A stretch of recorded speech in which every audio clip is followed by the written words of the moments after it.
नमस्कार फ्रेंड्स जय जगन्नाथ सुभद्रा योजनार गोटे नुआ भिडियो आपण मानक समस्त को बहुत बहुत स्वागत। दर्शक बंधु गोटे सुभद्रा योजना को नहीं नुआ अपडेट आसी जाइए। तो मनरेगा योजनार भिडियो मु सबुदिन अपलोड करे। तो मोर व्यूअर्स मानक पई गोटे सुभद्रा योजनार नुआ अपडेट आसी जेहेतु मु निश्चित भाव आपण मानक जणाई दउची।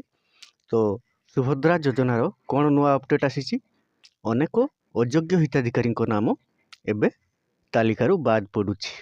तो आपण माने जानिथिबे गत वर्ष प्रधानमंत्री नरेंद्र मोदी को जन्मदिन रे प्रधानमंत्री आसी एठारे सुभद्रा योजनार शुभारंभ करथिले।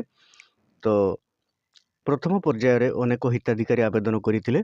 अनेक योग्य हिताधिकारी सहित अयोग्य हिताधिकारी मध्ये आवेदन करथिले। तो प्रथमे जांच प्रक्रिया भल भाव न होई सुभद्रा किस्ती ट्रांसफर हो जाइथिला। तो प्रथम पर्यायर किस्ती अनेक अयोग्य हिताधिकारी पाखक जाइथिला। सेथिमध्यरु सर्वाधिक रही बालेश्वर रे सर्वाधिक बा सबुठारु अधिक संख्यक अयोग्य हिताधिकारी आवेदन करी प्रथम पर्यायर किस्ती टंका पाई जाइथिले। तो बालेश्वर रे मोट 6,53,783 जन प्रथमे आवेदन करथिले। तो सेथिमध्यरु प्रथम पर्यायर किस्ती पाई जाइथिले। परवर्ती पर्यायर जांच हवा समय रे जांच हला परे 42,333 जनकर नाम सुभद्रा तालिकारु कटिला। ता परवर्ती पर्यायर जेतेबेले सुभद्रा टंका ट्रांसफर करागला सही समय रे जांच हेबारु 18,763 जनकर नाम कटिला। तो एही भली भाबरे तीन गोटी पर्यायर जांच होई मोट 83,000 हिताधिकारी नाम सुभद्रा तालिकारु कटिछि। तो एबे मध्य अन्य जिल्ला रे समस्त जिल्ला रे सुभद्रा तालिकारु अयोग्य मानकर नाम को जांच करी काटिबा प्रक्रिया चलीछि। तो आपण माने जानिथिबे गत किस्ती रे अनेक अयोग्य हिताधिकारी नाम कटिछि। तो ए आसंता जो मार्च मास 8 तारिख किस्ती मिलिबो सेतिरे मध्य अनेक हिताधिकारी नाम कटिबो।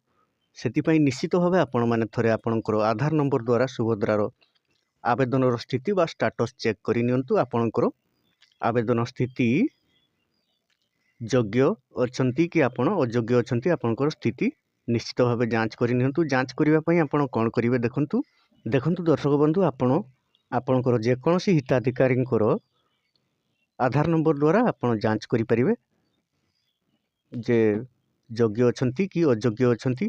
जदि आपणकर नाम कटिथिबो कोन पई कटिछि डिटेल्स आपण चेक करि परिवे निज मोबाइल रे चेक करि जानि परिवे।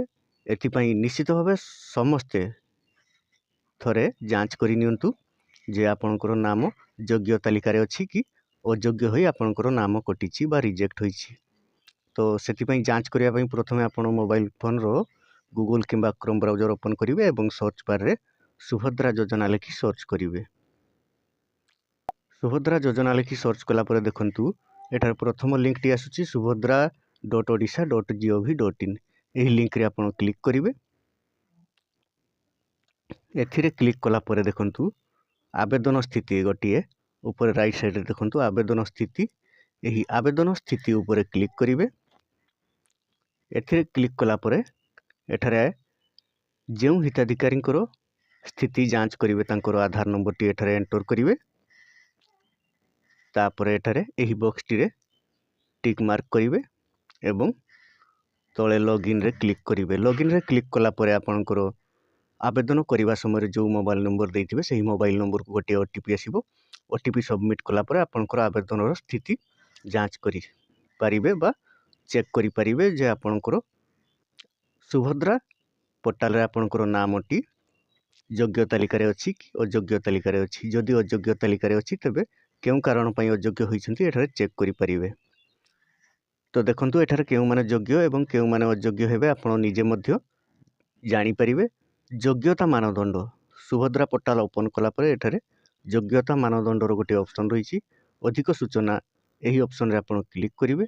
क्लिक कला परे आपनकर योग्यता मानदंड कोन एही योजना रे लाभ पाइबा पई समस्त महिला हिताधिकारी निम्नलिखित योग्यता मानदंड पूर्ण करिवा आवश्यक। योग्यता मानदंड जहाँ भी थाओ आपण प्रथमे देखंतु अयोग्यता मानदंड कौन थिले आपणकर आपण अयोग्य हेबे वर्तमान नाम आपणकर कटिबो। देखंतु निम्नलिखित महिला योग्यता मानदंड पूरण करुथिले एही योजना रे लाभ पाइबा पई अयोग्य हेबे। तो केउ केउ मानदंड थिले आपण एही योजना रो बाद पड़िबे। आपण माने जानिथिबे मासिक 1500 रु अधिक एवं वार्षिक 18,000 रु अधिक जदि जे कोनोसी छात्रवृत्ति किंबा पेंशन किंबा सरकारी सहायता पाउछंती तो सेमाने अयोग्य हेबे। केंद्र किंबा राज्य सरकार अधीन रे चाकरी करिथिबे सेमाने अयोग्य हेबे। आयकर देउथिबे सेमाने अयोग्य हेबे।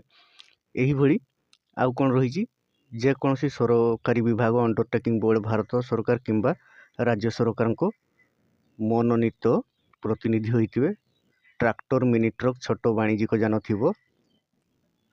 हालुका सामग्री यान व्यतीत 4 चकिया यानर मालिक होइथिबे तो आपण अयोग्य हेबे। आवेदनकारी परिवार रे जलसेचित जमीर परिमाण 5 एकड़ अधिक जदि आपणकर परिवार जलसेचित जमी 5 एकड़ अधिक रही थाइतबे आपण अयोग्य हेबे। आपणकर नाम कटिबो, निश्चित भावे कटिबो। सरकार पाखरे समस्त प्रकार डाटा पहुँची सारिलाणी एवं अण जलसेचित जमी जदि आपणकर परिवार जेकोसी सदस्यंकर नाम रे अण जलसेचित जमी 10 एकड़ अधिक अछि तेबे निश्चित भावे नाम कटिबो। एही सबु जदि आपण ठीक ठाक अछि आपणकर एही सबु योग्यता मानदंड तेबे निश्चित आपणकर नाम रहिबो। जदि आपण योग्य होइथिबे परवर्ती किस्ती निश्चित भावे पाइबे। एही सबु कारणरू अनेक अयोग्य हिताधिकारी नाम एबे सुभद्रा तालिकारु बाद दिया जाउछि। तो दर्शक बंधु आसंता मार्च 8 तारिख रे मिलिबा किस्ती एबे जहा घोषणा हेउछि एही जनवरी मासरे मिलिबा को जाउछि। तो जदि जनवरी रे मिली जाय तो आपण जदि जणे योग्य हिताधिकारी आपणकर चिंता करिवार आवश्यकता नाही। जेबे भी ट्रांसफर हेबो निश्चित भावे आपण सुभद्रा टंका पाइबे जदि योग्य होइथिबे। तो आशा करूछि एही छोटो इनफॉरमेशन टी आपण मानको भलो लागिथिबो। जदि भलो लागिथाय एही भली नुआ नुआ अपडेट पाइबा पई हमर चैनल को सब्सक्राइब करि नियंतु एवं वीडियोटी को गोटे लाइक करि दियंतु। वीडियोटी को शेष पर्यंत देखिथिबारु आपण मानको बहुत बहुत धन्यवाद।